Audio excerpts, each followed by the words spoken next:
This one move right here will transform your entire golf swing. We're going to discuss what this move actually is, how this transforms your golf swing, and how you can add this into your swing to see effortless results in just minutes. Now, this move allows you to do a couple of things. It transforms your golf swing simply because it allows you to generate more power effortlessly. It allows you to get the club into the correct slot in the downswing, that beautifully shallowed out motion that we see, again, all the pros do on TV, but it also helps you really control the club face at the bottom of your swing.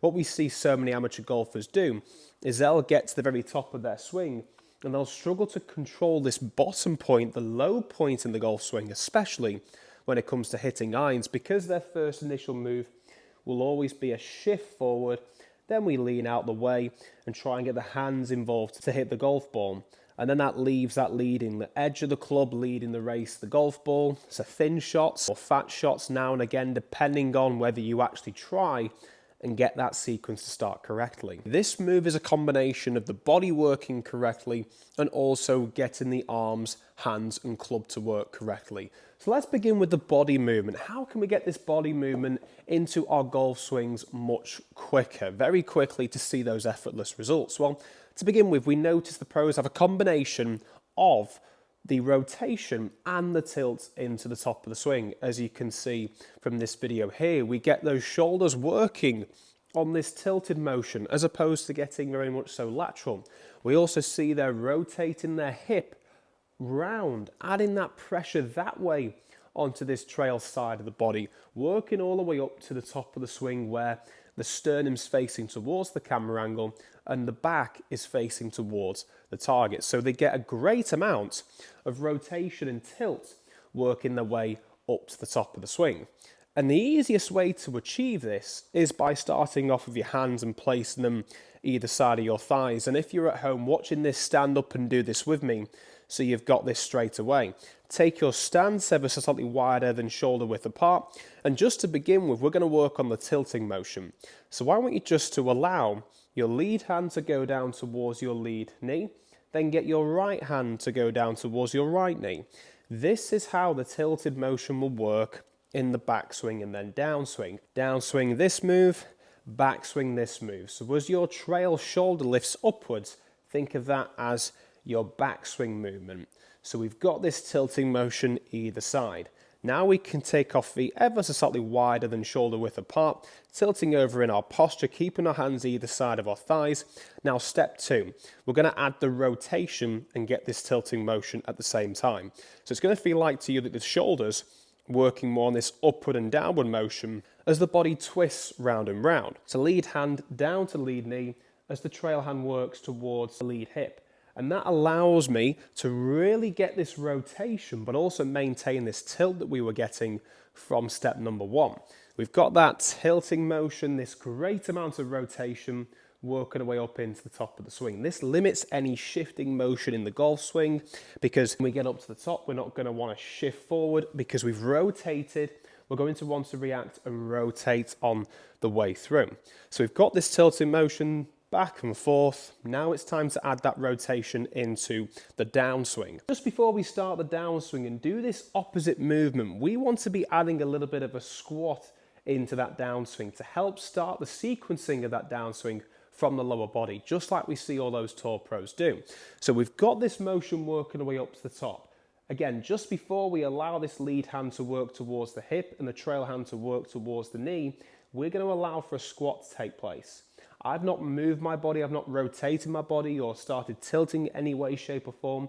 I just simply got to the top and squatted down a little bit. It feels like I'm squatting down a good sort of 3 to 4 inches lower.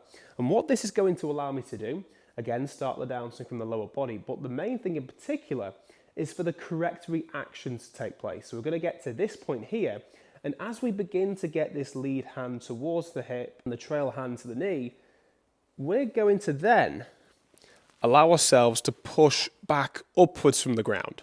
So we've got this movement here of working our way up to the top, squatting down. On the way through, we're pushing upwards as we rotate and tilt through to finish. So practicing this movement all in one go, up to the top, pressing down, rotating, round and up through to the finish. Taking a club and just beginning this movement, so we've got that body movement in the correct motion. We're working up to the very top of the swing, rotating and tilting, getting that feeling all the way up to the top of the swing to set the club in a great position. We're squatting down, and as we squat down, key checkpoint here for everyone, just take note of this, that as I'm squatting down, I'm not allowing the club to come down. I'm only allowing the club to come down because I'm squatting. I'm keeping the club in this position at the top of the swing. As soon as we bring that club down first, it's game over. So from the top of the swing, we're squatting down, and then as we rotate and tilt through the downswing, we're pushing upwards from the lower body, and that's going to allow us to set the club in a much better position. So we've got the body working correctly. How can we allow for this beautiful action here to take place like the pros do every single time? How can we get this explosive movement through impact and ensure the club face is square, the arms are nice and straight, everything's staying connected all the way through to finish? Well, there's two things you can do, and one of them is just to help the arms and the body stay more connected, because as we get this disconnection where the arms start moving away from the body, that's when a lot of danger comes into place with the club attacking the golf ball. We get the club getting ahead of the hands as opposed to being behind the hands like this here, and it all becomes one disaster. So what I want you to do is take a crease underneath your right and left arms like this here. And throughout your swing, as you're working on this body motion, it's your job to keep those tucked in. We don't want to let those creases come away up until we've finished off the golf swing. And look what this allows me to do on the way through. It allows me to really get this explosive movement of my shoulders tilting a lot sooner and getting this upper body to rotate a lot sooner on the way through as I'm keeping them connected.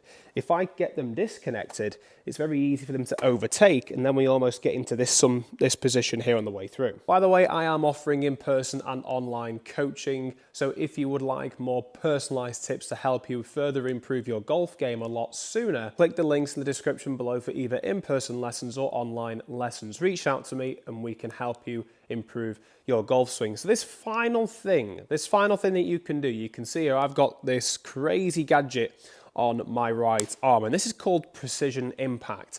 Now you heard that click then. What this allows me to do is, as I make my way into the top of the swing, keeping both of my arms connected, nice and tucked in, thinking of those two creases that we set earlier, thinking about that movement up to the top of the swing.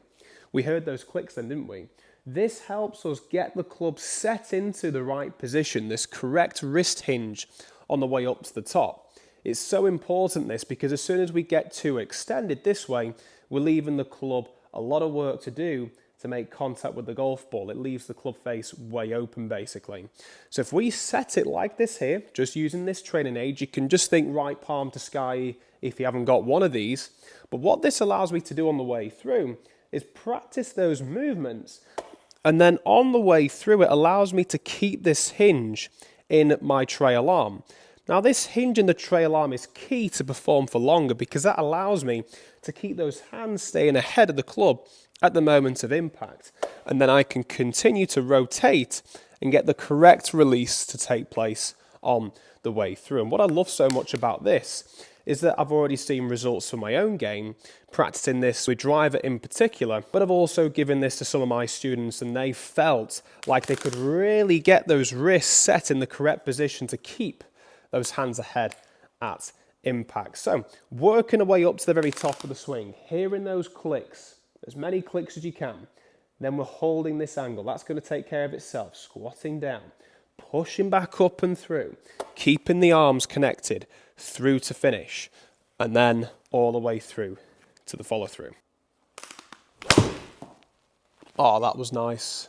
Really nice. A few things that I really focused on that one was just working my way up to the top and getting that tilt. Squatting down in particular, but for me, because I struggle with allowing my arms to get a bit ahead and quick, so I really focused then on keeping my arms tucked in, rotating that body and pushing upwards, back up and through from the ground. And this training aid that I've got on my right arm just allows me to keep the wrists in the right position to make that swing so much easier to produce. If you want one of these, there'll be a link in the description below to get yourself a discount. I'd highly recommend checking that out. So wrapping up with the takeaways, we focused on the body movement just to begin with, working our way up to the top, getting this tilt and rotation, pressing into the ground, pushing back up and tilting and rotating through to finish. That's the move. Doing this with a club, keeping the arms tucked in, working our way up to the top, and allowing this full extension of the arms and the way through. To make things easy to keep the club face nice and square, we use the precision impact training aid just to help us keep the hands ahead at the moment of impact and hold this all the way through to this point here, as it's much easier to get that control with the club face, and therefore the ball strike is going to improve as well. So we've got loads of power effortlessly from doing that movement there. When you try this, you will feel that in your golf swing. And this is something you can practice at home in your back garden in minutes and start to feel the benefits in your golf swing. Now, this video has been brought to you today by GX Golf, who provide high quality golf clubs for a fraction of the price in comparison to their competitors out there on the market. You can use my code and get a percentage off those, but I really would recommend you checking out this video here. We spoke today a lot about the body movement, briefly on how the wrist should set using precision impact, but this one over here covers it in way more detail. A great move that you can do to help you set the wrist in the correct position every single time. I'm going to use a device in there that actually tells you where the wrists are setting, and look how much of an effect that has on the club face. So really important to know this as well. Thanks for watching, and we'll see you over in that one.